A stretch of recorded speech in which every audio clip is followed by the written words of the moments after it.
Folks, we're going to tell a story about winning an unfair game today. Who knows that this whole cyber thing is an unfair game, right? From a bunch of different perspectives. The cyber perspective could be financial, could be human resource, could be culture, could be politics. A lot of times we're playing an unfair game. And we're going to break it into 3 different parts today. Same game, different game plan, right? Kind of sounds like a Jeopardy category. We're going to move into the incident response interview, which is going to be the bulk of the presentation, about a half hour long. And then leveling the playing field. We're going to tie that all together by the end of the presentation. And I really believe that if you take what John said this morning in that keynote, fantastic, the experts team, Colin from ThreatLocker and the Arctic Wolf guys, and if you kind of aggregate everything, if you notice, we're all kind of saying the same stuff, literally, which is beautiful because I think that adds validation or substantiates that we're all kind of thinking the same way. All right, so the story of winning an unfair game. So every story, right, has to start in the beginning. The good ones do. So we're going to go back 19 years ago when High Point Networks started here in North Dakota. We have our fearless leader, Justin Fetch, who looks like he's about 19 years old in this video. If you guys know Justin, he's a blessing. But I show this picture quite frequently because it's so important to me, because there's a lot of companies, a lot of businesses out there that say, hey, we're a security company today. And I'm like, yeah, right.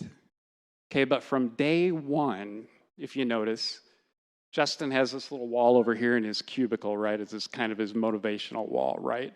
And on his wall, Justin likes to hunt, but he's not motivated by this trophy elk that he wants to get someday. And he, in fact, did about 3 days ago. Congratulations, Justin. He's not motivated by the dream vehicle that he wants to buy someday, right? He's not motivated by his favorite football team, right, Garth? It's Green Bay, isn't it? No, Vikings? I don't know. There we go. Oh, there's Justin right there. No, but hey, seriously, and now this is not photoshopped, right? Network security professionals from day one. That was the focus. Probably printed by Tom McDougall, the owner. And I'm thinking Tom probably took the picture of that too, because Justin's looking a little pissed off. But anyway, that is so important to me, because these other companies, man, here's the receipts, right, that we've been a security company since day one. And since the beginning, security first by design, by default, led to this company culture that John talked about this morning, and how important that is to become a part of a corporation. And we really think that security is in our DNA, and that culture is initially led by our leadership. Our founder, Tom, co-owner, Justin, and now 19 years later has permeated through, 160, 170, we just continue to grow, employees across the enterprise. So we're very proud of that. Okay, so how do I fit into this? My name is Dean Sheley, work out of the Sioux Falls, South Dakota office. I've been playing the IT game for about 26 years. I've only worked for Avar for 3 years. So I've literally been in most of your positions most of my life, right? A lot of blood, sweat, and tears, a lot of student loans and whatnot, which has earned me the glorious title of security guy. And I want you to know that there are a ton of security men and women peppered all across our company. A lot of times I speak, a lot of times I'm the guy that's seen, but it's not just me. It's fantastic men and women across the environment. Favorite part of my job is to speak with people all over the United States, right? But primarily in the central US where High Point Networks focuses.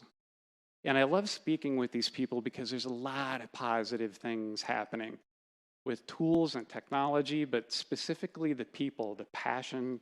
They're driven, they're dedicated, they're smart, they're highly educated, a lot of good stuff going on.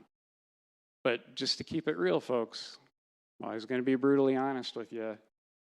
There's some not so happy things that we see as well. And this is not a surprise to you. And a result of a lot of this stuff is due to financial constraints, right? Not enough money to do this and that, specifically human resources. So the folks that are out there, they're usually wearing a bunch of different hats. They're overloaded. It's just humanly impossible to have this huge range of skill sets, working late hours and whatnot, get burnt out. If that happens, poor IT decisions are made and so forth. So Justin really has his finger on the pulse of not only the technology, but also kind of the culture, or what's happening in the environment out there. So for a number of years, I think Justin was aware of this. And in November 2001, it kind of started to hit a level of critical mass, okay?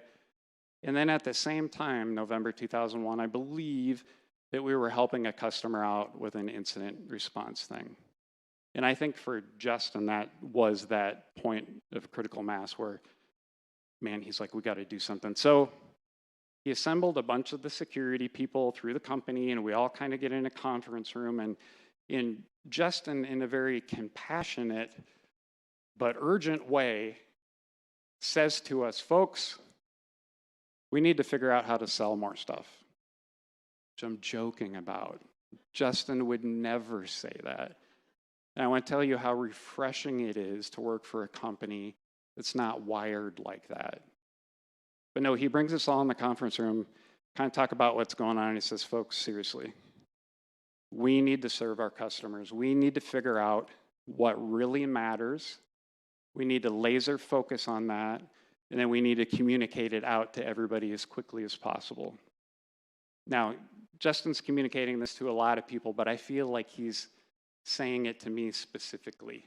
You know, you ever have conversations like that? You just feel like the pastor or the manager or whoever is like, I'm talking to you, kid. And I'm like, oh, geez, man, this is a huge responsibility. Got this, weight on my shoulders, kind of this anxiety. It's like, man, I need to figure this out for High Point.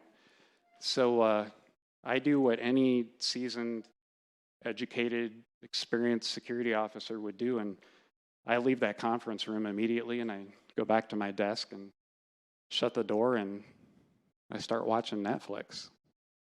I mean, that's what John did. His was all about Rocky, right? So don't think it's weird. So I call it research, so. Kind of joking, but I want to tell you a story about an organization that was up against a number of challenges, a lot like we were, up against a game that they couldn't win, a game that they called an unfair game, okay? They put a strategy in place that I think can relate to everybody in this room. That's what I hope to convey, and by the end of the presentation, I think it'll all make sense. But the organization is the Oakland Athletics. They did something so radical, right, that they wrote a book that sold 1 billion copies. They made a movie with leading actor here, Brad Pitt. And as I started to research this, especially reading the book's been through a number of reprints, and somewhere along the line, they dropped the subtitle to it. It actually has a subtitle. Does anybody know what it is?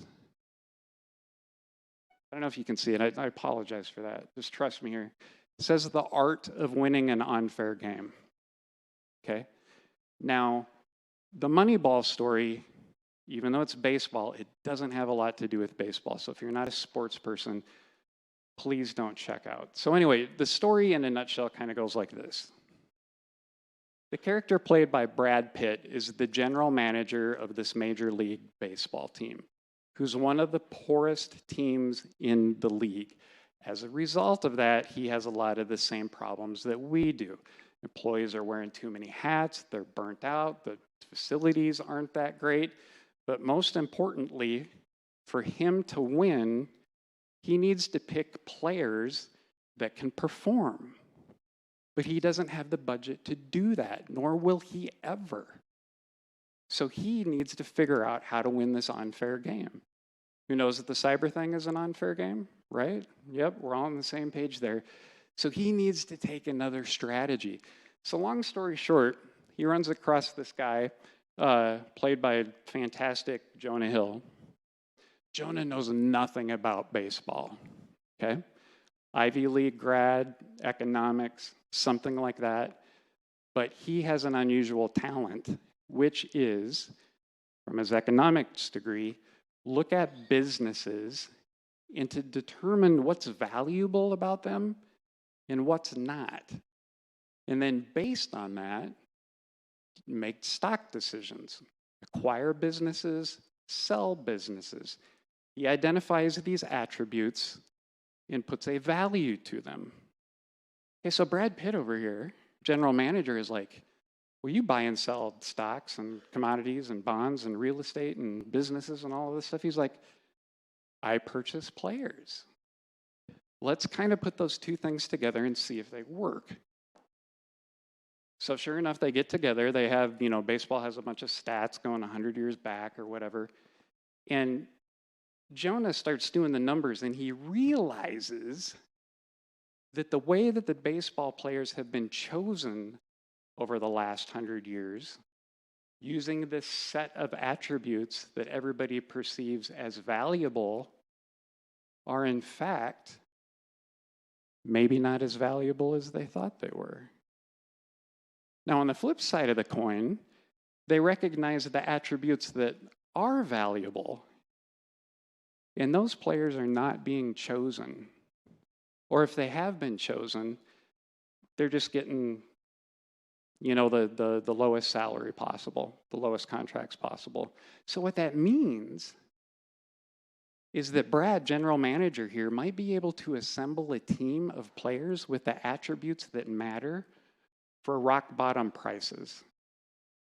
This had never been done before, which is why they wrote the book and made the movie. This is revolutionary, okay, right? So they put the thing into practice. I'm going to kind of just give you a few examples of kind of what it looks like. So Brad gets together here with his advisors who are still focusing on the old things that matter, right? Here's kind of what it looks like. Looking at a baseball pitcher here, Anthony Fauci over here says he throws 100 miles an hour in his perfect form. I value that. That's how pitchers have always been chosen. Brad, now having this new philosophy, comes back and says speed isn't valuable. The math says it's not. He's inaccurate and therefore isn't effective, and he's expensive. It's a bad value. So this is old attribute, perceived to be of value, versus controlling the ball. Different way of thinking. He's bucking a 100-year-old system. And it continues. There's two more examples. What do you think about this pitcher? Ugly form, slow, no one would give him a contract. Brad says, yes, ugly, slow, however, accurate. Accuracy matters more. He's been overlooked and is affordable. Speed and form versus ball control. Last one. This guy over here says, hey, he never hits the ball. Hitting is what wins games. That's how we choose players. Brad says, no, the math says, Brad says, yes, you're right. This guy never does hit the ball. However, he almost always gets on base.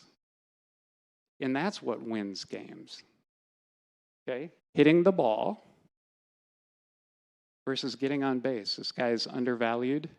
They bring him on board. So anyway, long story short, they assemble this team of undervalued players, this team of misfit toys, to kind of use a metaphor there.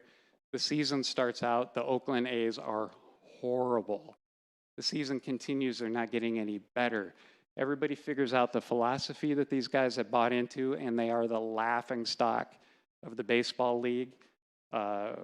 Fans are getting upset and whatnot. However, towards the end of August 2002, they start to win some, right? Now closer to September, they win 1 in a row, 2 in a row, 3 in a row, and all of a sudden a miracle happens. The Oakland A's win 20 in a row, which still today is one of the largest winning streaks in professional baseball history. And they did it with a bunch of undervalued players. Now, this shocks the entire sports industry. Not only baseball, but football, basketball, maybe cricket, who knows, you know what I mean? Here's the math, right? And these are not my numbers. This is from the book Facts.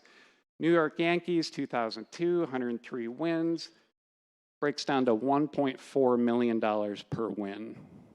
Crazy, right? Oakland Athletics, also 103 wins. It's beautiful that that matches up, right? 260,000. Oakland performs just as well as the Yankees do for 80% less per win. All of the owners are like, what just happened? Big league performance on a little league budget. How did they do it? They redefined it. What did they redefine? What really matters? Bucked the system. It was really risky, right? We went over some of the attributes there. What matters was undervalued. So how did they figure out what was valued? Well, they let math lead the way. Not emotion, not tradition, not this is the way that it's always been done. They just purely unemotionally looked at the math. Football, vertical jump, 40-yard sprint, volleyball, an insane amount of statistics to do what? Manage risk. Manage the risk of what? Choosing a bad player, manage the risk of losing. Like cyber, it's all risk management, right? What if we, as a cyber industry, laser focused on what mattered?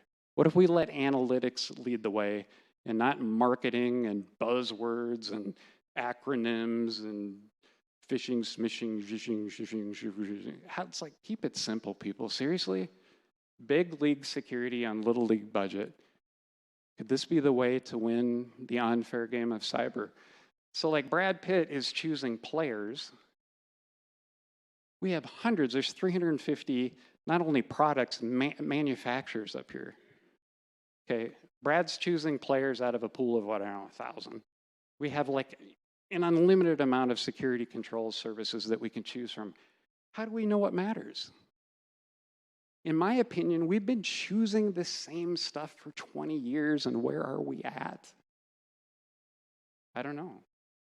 How do we find out what matters? Maybe of all of that stuff, maybe there's only 1, 2, 3, 4, 5 things that matters. What if we focused just on those, threw everything at them, and from an operational perspective, did them as perfectly as possible? What would our industry look like? So let's get on a common ground before we're going to do the incident response interview, and then we're going to wrap this all up and add a little secret sauce to it. The common math language is risk management. Cyber is not about security. Cyber is completely about risk management, right? You can use some fancy math to do that, and you can get a business impact assessment done, expensive, but there's kind of just an easier way to look at it, folks. Like, don't overcomplicate it, right? It's all about risk. It can be flat out risk, it can be regulatory risk, it can be whatever risk. It's all about probability, impact. Is probability like getting hit by lightning? Or is something going to happen frequently? Is impact no big deal? Or is it going to be devastating to our company? So as we go through incident response, which we're going to get to now, I want you to please focus on the things that really matter, the reoccurring themes, the patterns that come up as Shawn and I talk. Because then we're going to circle back and we're going to enrich those with unemotional statistics to try to point blank explain to you, in my opinion, and pretty much everybody else you've heard from today, what matters. Then again, we're going to add some secret sauce to that, and that might be, folks, how to win this unfair game of cyber. So without further ado, I can't see Shawn because there's a light in the way. Introduce my good friend, our Director of Professional Services, Shawn Mendel. Hey, Shawn, how you doing, buddy?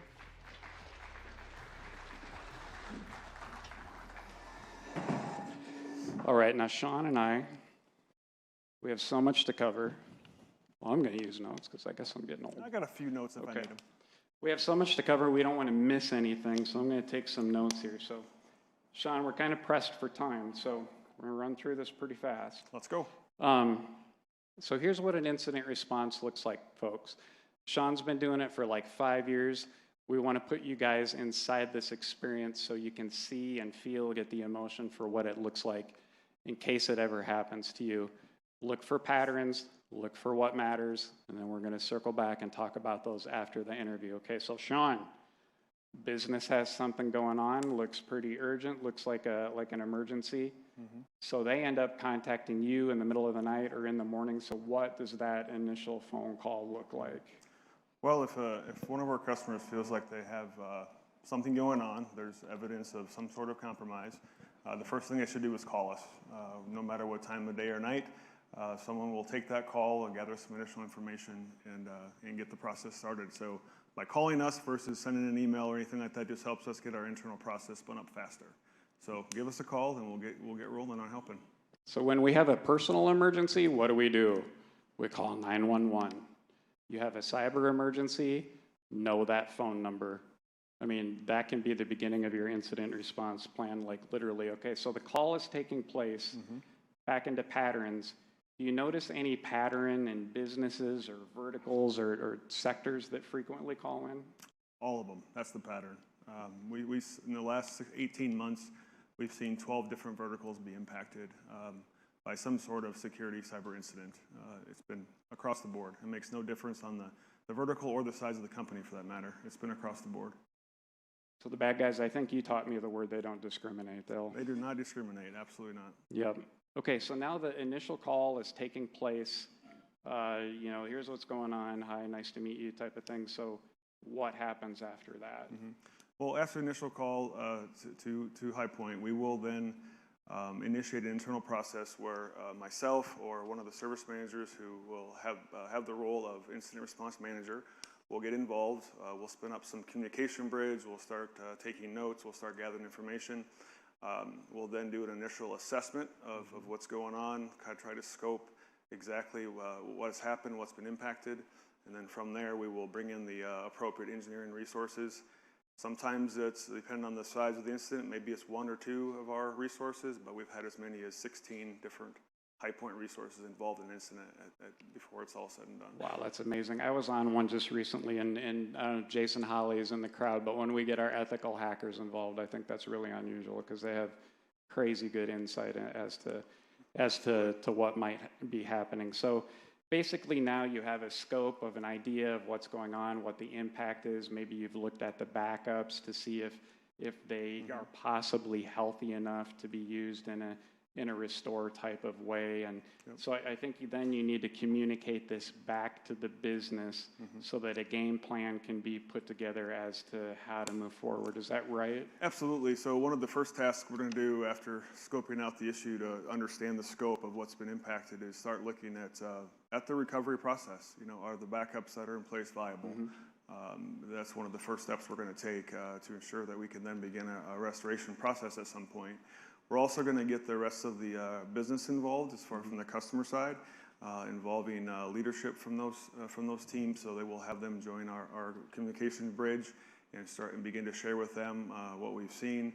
And then from there, the very first thing we're going to ask you to do as a customer is to contact your cyber insurance and get the ball rolling on their part. They have also a process where they'll begin to involve other third parties. Generally, some sort of legal counsel will be involved every time, as well as a cyber forensics team will also get involved. So there's a number of parties that get involved in this party, and we'll want to get them going as quickly as possible. We've seen everything from 45 minutes to 48 hours plus for the insurance company to get things going. Wow. So it's important to, as a part of your incident response plan, which we talked about earlier, is understanding who to call there and find out from them what you can expect when you do call them. So that it's not 48 hours, because 48 hours is a very, very long time in a cyber incident. So how can you prepare with the insurance company ahead of time to kind of get a feel if they know what they're doing or if it's going to be a bad experience and you might kind of... Call and ask them. Yeah. So get a hold of them. Get a hold and ask them. Yep. Yep. So you need to know the 911 number to call, That's to right. somebody like High Point, but then you also need the communication. You need to know who to call, maybe specifically at the insurance company, right? Yep, because their involvement of the folks that they bring into the situation is very important. Yep. And we'll be working parallel with them for the foreseeable future, anywhere from a few days to multiple weeks. Yeah, totally. I assume that the business leadership at this point, you talked about scope, that they maybe want to feel for how long they might be offline. Is now time to talk about that? Yeah, we sure can. So in all the incidents that we've assisted with, let's just use the last 18 months, for example, you can expect like hard downtime if your systems have been impacted by ransomware, 1 day minimum before things are spun back up, and that's in the best case scenario. But we've commonly seen 3, 4, 5 days of downtime. And so you can imagine the impact that might have on your business, depending on what vertical you're in, if none of the systems are available for up to 5 days. The whole entire process, till things are somewhat back to what we call normal, it's multiple weeks. You start to see some normalcy after maybe a week or two. After the third week, you're starting to take care of some of the less important things that were maybe impacted, but 5, 6 weeks of time is going to pass before you really can say we're back to normal. And I was listening closely to John's keynote this morning, and what you just said jive perfectly with what he said, which I think substantiates. It's been exactly our experience. Yeah, absolutely. So you mentioned that there's a gap of time where you're maybe waiting for some third-party teams to show up, like forensics and so forth. But in parallel, the HPN team is jumping into, and find entry points and mitigate and remediate those. As we've talked earlier, Shawn, it sounds like in that 90-minute period of time that High Point will frequently identify those entry points and take care of them. Yeah, so in addition to looking at the backups to see their viabilities, we're also trying to find the attack vector. We want to know how the bad guys got in, so we can get that closed down and try to get them out of the environment if they're in there actively. So we'll definitely be putting all efforts into that initially while we're waiting for the legal counsel and for the forensics team to join. We're going to be assessing things and trying to understand what all we have to work with as far as some backups and things of that nature. So. And for us, it's like all hands on deck, right? And I mentioned, like the ethical hackers. Can you talk about some of the other disciplines or pillars of folks that might show up? Yep. So almost immediately within the first couple hours, we try to have folks from our systems team involved, looking at the impact of the servers and the environment, looking at the backup viability. We'll bring in someone from our network team to look at the network configuration, look at the firewall configuration, looking for anything obvious there.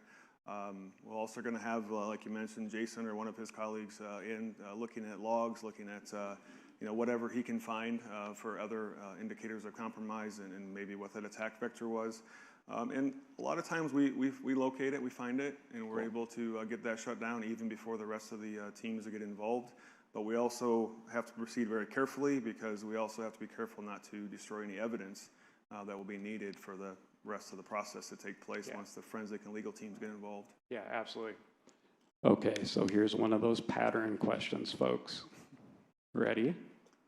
Shawn, do you see patterns and entry points over the many years that you've been doing incident response? Absolutely. Again, using just our experiences from the last 18 months, unpatched vulnerabilities has been definitely the top entry point, whether it be the Exchange situation that many have dealt with or others. That's been a top one. The second one that we see is credential theft of some sort. So credentials being compromised, and then the threat actor is using those credentials to simply log in and do their damage.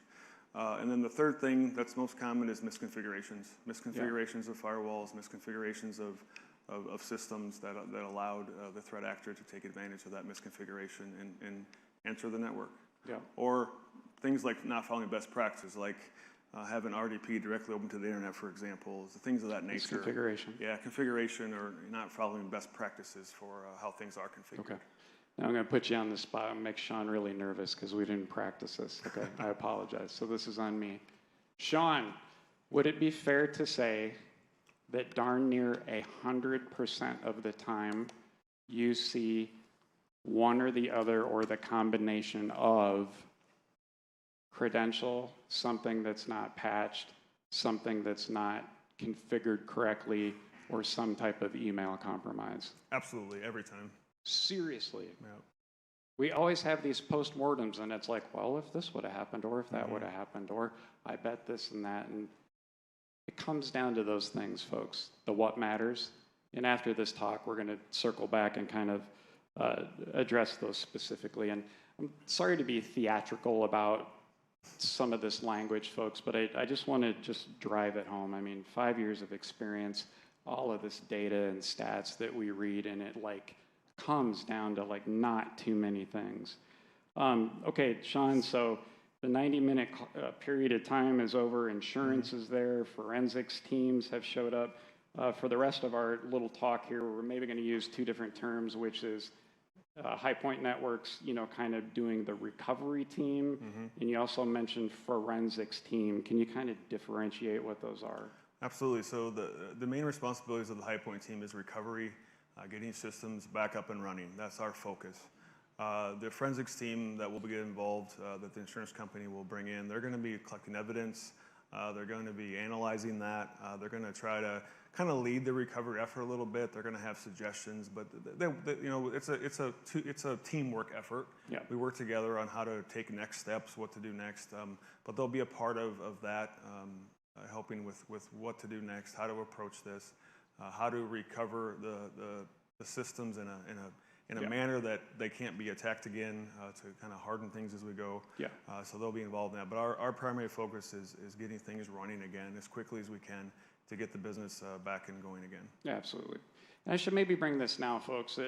Bring this up now that there's almost two things. Well, there's many things happening in parallel, but there's kind of this technology mechanic side of it where containment, restoration, what we're going to get into, and all of this other stuff takes place. But in parallel, there's like constant communication going on with the business side and insurance and maybe legal and maybe regulators. And, you had a ton of people on a call once. It was amazing when you told me about that.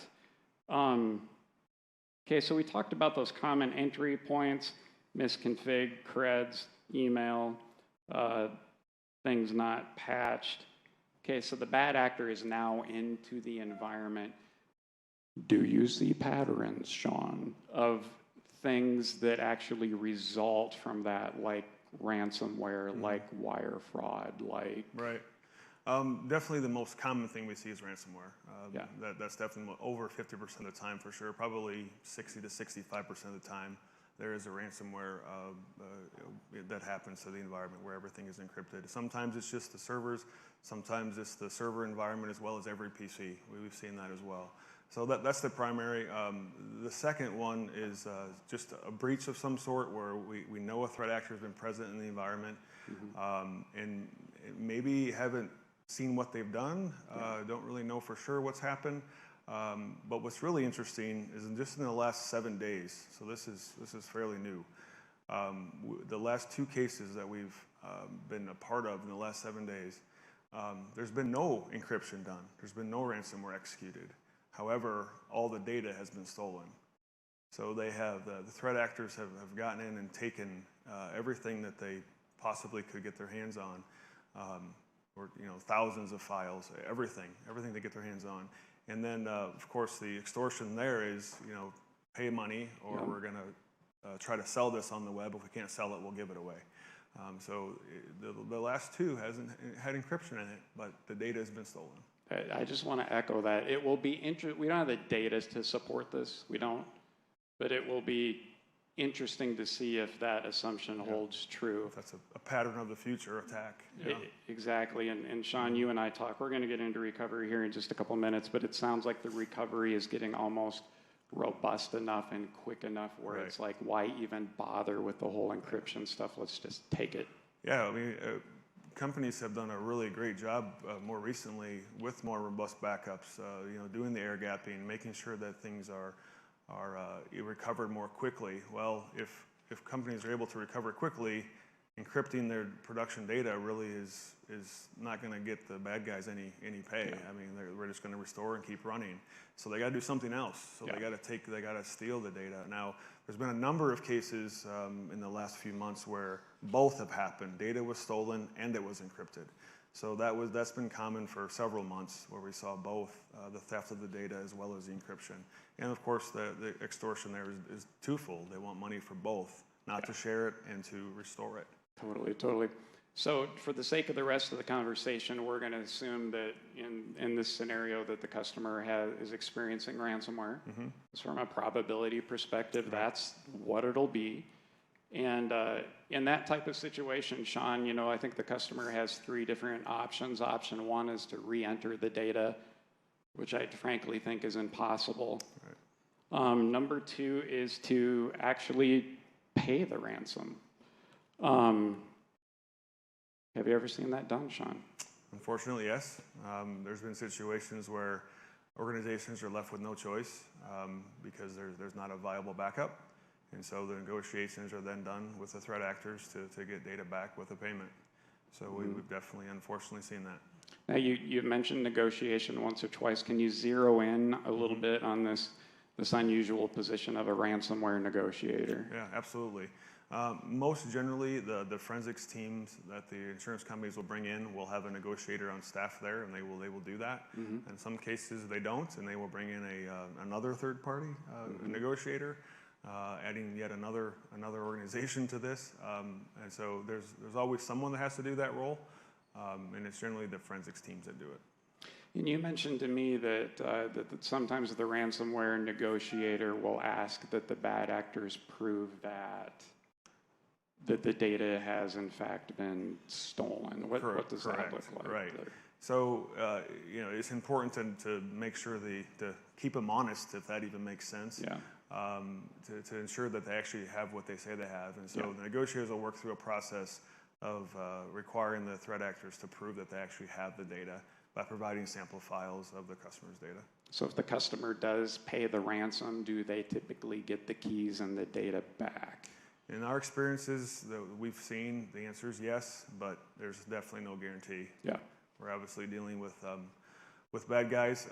What's interesting about that, though, is there's certain groups of threat actors who try really hard to get your data back because, as funny as this sounds, they're concerned about their reputation of providing the data back if you pay them. Because if a threat actor group is known not to give it back if you pay, well, people are not going to pay them. Totally. So as funny as it sounds that they're worried about their reputation, that's actually the case. Okay, number 1, re-enter the data, ain't happening, pay the ransom, don't want to for whatever reason. Maybe the backup, system architecture, so forth looks healthy, so let's assume that option 3 is going to be chosen to actually recover things, which is probably, probabilistically, the step that most of our customers are going to take. So let's talk about the recovery phase. But before we kind of jump into the mechanics of that, a lot of us hear these terms air gap, which we learned is actually a literal, official word. So what's this air gap and immutable storage thing? Well, air gapping the backups simply means that there's a logical or physical separation of the production environment from the backups. So in the event that a threat actor does gain access to the production network, those backups are isolated from that and safe. Immutable storage, meaning that the storage where the backups reside can't be overwritten or deleted. Yeah. Do you often see the bad actors go after the backups? Every time. They will go after the backups every time and try to delete them. In one recent case, they deleted the backups, but they were still in the recycle bin of the backup solution, so we were able to get them back. So they weren't that smart, I guess. But yeah, they definitely go after the backups every time. I mean, what value is it to encrypt the data if you have backups to them? So just echoing you, it isn't a once in a while thing. It seems like they always want to go after the backups. Absolutely. So, okay, let's kind of get into 2 different, I don't want to say philosophies, but 2 different methods of backup where I think is, one is kind of the traditional, the full backup, the incrementals, whatever, the 3-2-1 rule that John talked about this morning, and people do that. Absolutely. Seriously, absolutely respect it. But then there's another what do I say, approach to it, which is snapshots. Right. Can you differentiate that? Yeah, so the 3-2-1 backup rule that we've talked about, you have to do that, right? That's a minimum, right? But also, if your storage solution supports snapshots, taking a snapshot of your servers is critical and allows us to generally recover much faster. So in those best case scenarios where we get things running within a day, it's generally because of snapshots. That's really the only realistic way to get up quickly is through restoring a snapshot. So there's been cases where we've been able to get production servers back up in less than 24 hours because of the snapshots. And we have not yet seen threat actors get access to those in the cases we've been a part of. So if you have that type of storage that supports that, you really should be using them. I mean, it's saved us a number of times. Yeah, so Shawn has personally asked me as I speak to customers to spread the good word of doing snapshots if you're capable of that, and also leveraging the air gapping and the immutable storage as well. While we're on the topic of snapshotting, Shawn, you brought up an interesting point in regards to storage architecture and making sure that there be enough capacity on that SAN or NAS for the forensics folks. Can you touch on that? Yeah, so what Dean's getting to there is when we come in to restore snapshots or restore backups, we have to have a place to restore them to without impacting the encrypted data. So the servers that have been impacted have been encrypted. We have to leave alone and not touch until the forensics team has had a chance to collect those and do their analysis. So those encrypted and impacted systems are gonna have to live on your storage for 2, 3, 4 weeks till we can make sure that they have been successfully transferred to the forensics teams and the analysis has been done. So for us to get the production servers running again, we have to have a place to restore those to. So if your storage solution is at capacity right now or only has like 10% space left, we're not gonna have a place to do that. So as you're planning your storage for your production environment, ensure that you have a place to do the restores to without deleting the servers that are there and encrypted. And a lot of your backend systems can be brought on rapidly in bulk, right? Because they're on that central high performance piece of storage. Endpoint's not the same case. Have you seen where endpoints have been Absolutely. In the situations where every single endpoint has been impacted by a threat actor and they all have to be rebuilt, imagine if you have a few dozen to a few hundred PCs or more, the time it takes to re-image and get PCs all rebuilt is going to take a significant amount of time. So, as a part of the incident response plan that we've talked about, that has to be in there as well as to how can we quickly get the PCs running again and which ones are the most important, which ones are the most critical to us. That's all got to be a part of the plan. So when executed, we get things running as quickly as we possibly can by focusing on what needs to be done first. Totally. And hey, Shawn, I missed a key question, so my fault. I'm human, right? Kind of towards the beginning of this, when the forensics team is brought in, the responses that I've observed, it seems like the forensics team always lays down their favorite piece of technology. Can you expand on that? Yeah, sure. So as the recovery process is taking place, of course, our team is watching that process very, very closely. We want to be ensured that as we're restoring systems that they're not being reinfected or re-impacted, right? Well, the forensics teams that are involved are also very, very closely watching the systems that are rebuilt. So as they're being rebuilt, if a customer does not already have a robust endpoint security solution with EDR and other features, they will definitely deploy one. They won't move forward without doing that if it's not present. And the reason for that is it gives great, you essentially have a sensor then on every single device as they're being restored, and it gives great visibility into if any other indicators of compromise are present as the systems are being restored. So if it's not in place ahead of time, it definitely will be as a part of the restoration process. Absolutely, and just to echo Shawn, they want to make sure that that's done. Not only controlling the malware and the lateral movement and so forth, but they want the sensors there. They want to make sure that the environment is stable before the recovery efforts begin, because they don't want that to be done in vain. Right. Correct? Yeah, we don't want to go through it twice. Yeah, right. just kind of moving along quickly, Shawn, we're kind of running out of time a little bit. What does the transition from kind of incident response emergency thing back to business as usual look like? Right. So from the beginning, when we first get a call that customers in need of our assistance, of course, that's a top priority for us. We're going to do the best we can to pull together the engineering team that we need from each of our different areas of expertise to have all the hands on deck that we need to quickly, efficiently, effectively restore things the best that we can. And so it's going to be a top priority for us. I've had people who have worked all night without sleeping. I've had to send home the next day because they didn't stop. They worked all night long, well, up for 2 days. And so our team takes it very seriously, and they work very hard at getting things going again. And so we're in that mode until we have things to a point where our customers can function again. And then from there, there's always going to be some lingering things, right? Things that necessarily aren't as important or things that can be addressed later. Then we kind of move from a all hands on deck priority, top priority situation to more of a we'll kind of work on this as we can, kind of give everyone involved a little bit of a breather, and then work on things as we can, right? So we move from that top priority to more of a traditional support type scenario. I'm going to ask one last question. Okay, then we should probably move on just because of time. Okay. But I don't want you to answer this. It's not I want to see if the audience can answer it. Okay, not a trick question.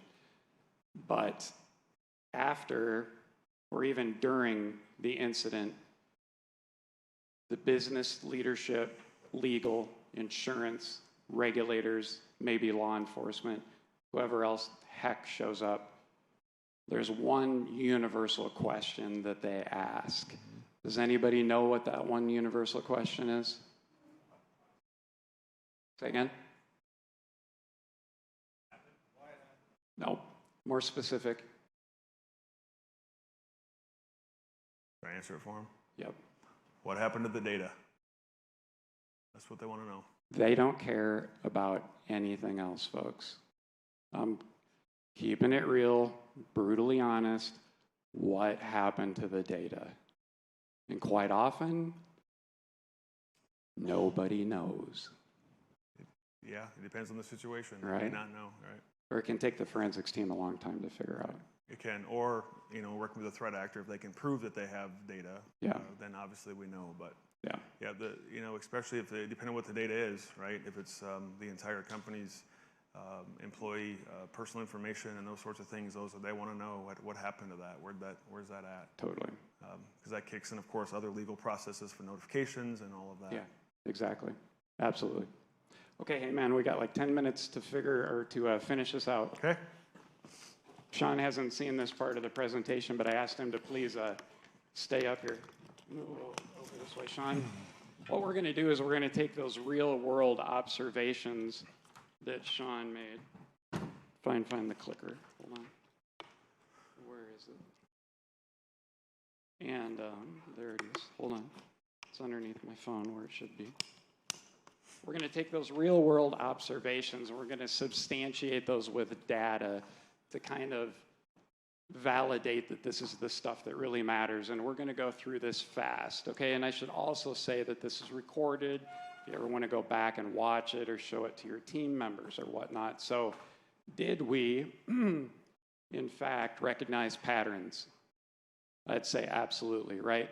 Credentials, misconfiguration, things that aren't patched, social engineering, email, right? That's what matters. Those are the stats. Follow the science, right? We're going to go through this really quick, and then I'm going to give you some secret sauce on how to level the playing field. We're going to start at 100,000 feet for business owners, CFOs, CEOs that are in the office, board members. What's one of the greatest risks to your business? I like to use statistics from... Uh-oh, did my PowerPoint bomb out?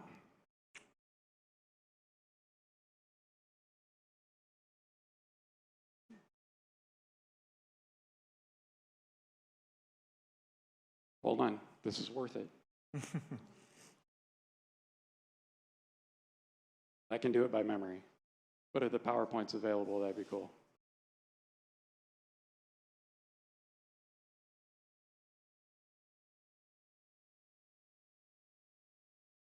There's no image in the file? Oh, no.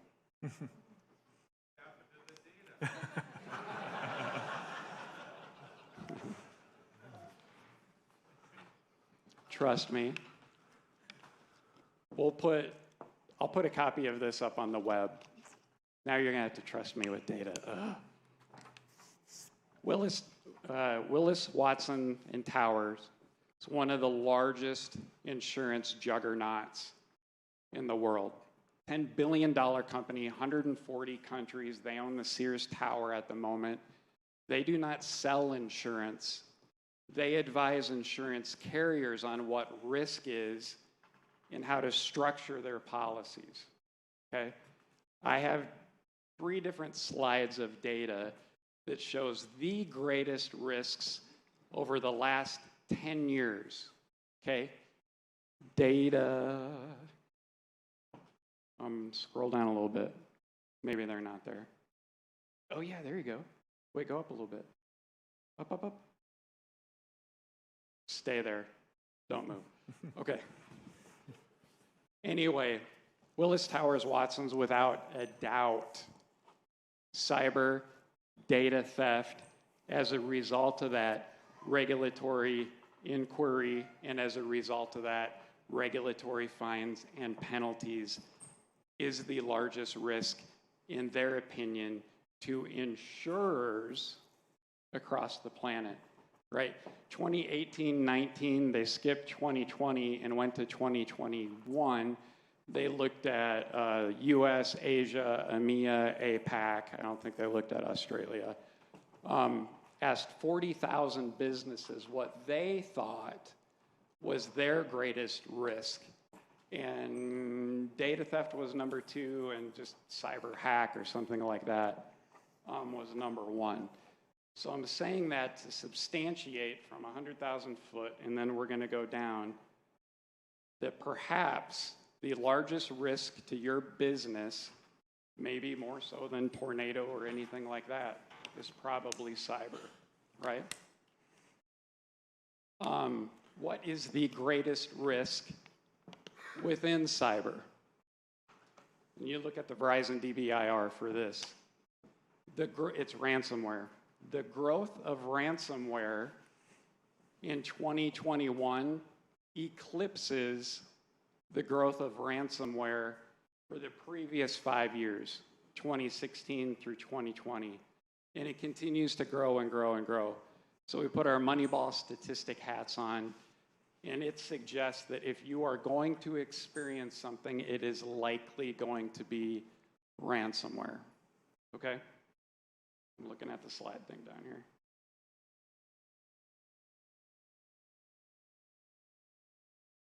Oh, good. Look at that. Cyber risk. We just talked about this. Willis Towers Watson. It's high. It's not even just high. It's ridiculous. It's not ludicrous. It's plaid. Right? I told John this morning, I'm like, you had the red, yellow, green, you got to add plaid to it. What specifically within cyber? Ransomware. We just talked about this. Up exponentially, literally exponentially.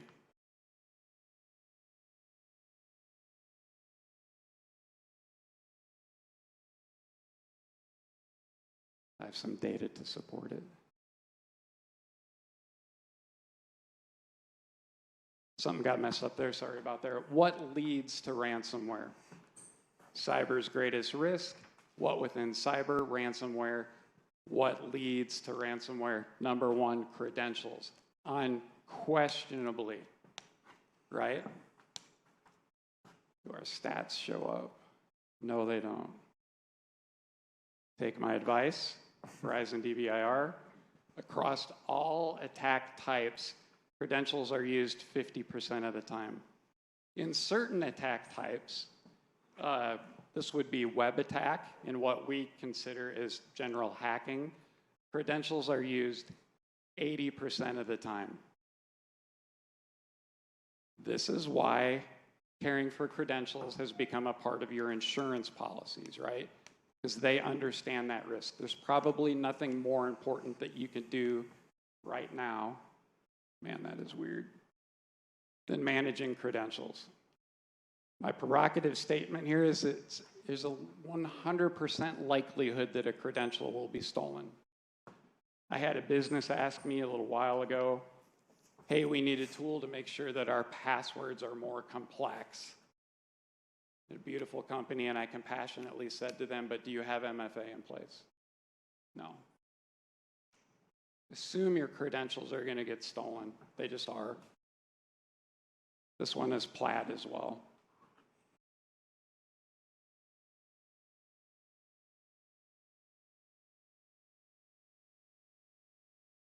The Northrop security fan, it's a bit outdated, right? We've all seen it. Cloud's not here. It's kind of old. I've been looking at this for 10 years and just noticed a pattern a few months ago.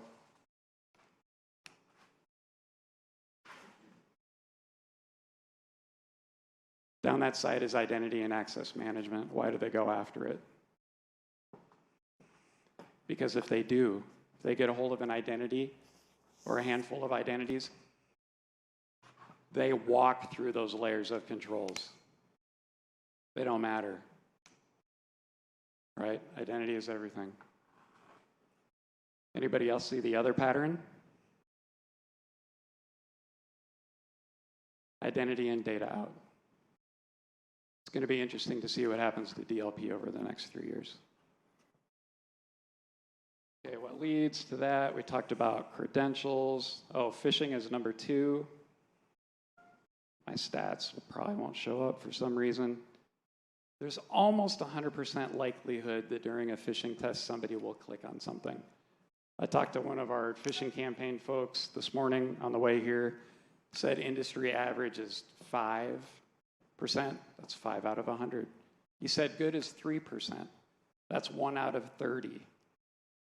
It's pretty much guaranteed that somebody's going to click on something, right? And what do you do in a situation like that?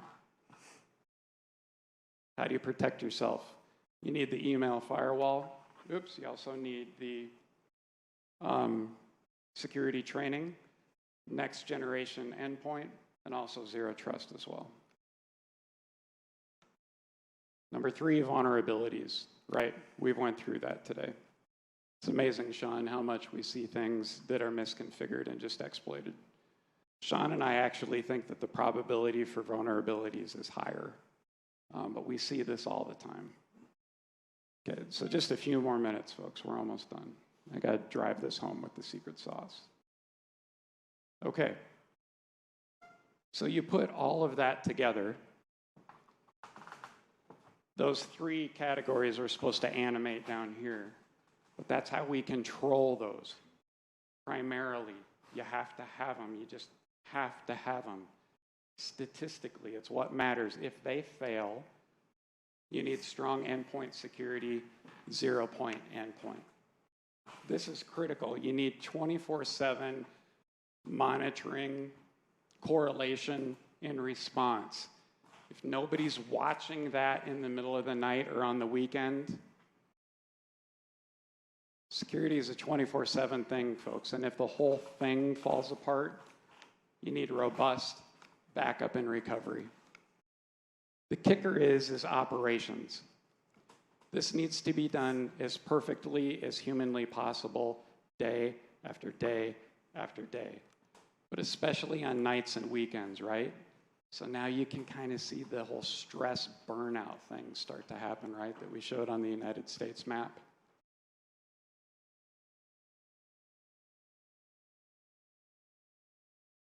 My provocative observation statement, that it's nearly impossible for smaller teams to manage this. I had a graphic that didn't come up here, but the graphic that was supposed to fly behind this is all of the other tools you might have. You might have FIM, you might have WAF, you might have NAC, you might have this, that, and the other thing, right? So there's a whole array of things that need to be managed and babysat and monitored for day after day. And the cold hard truth, folks, is, and I'm just always brutally honest with you, is just that it's almost impossible for small teams to do that. It's more of just a capacity thing more than anything else.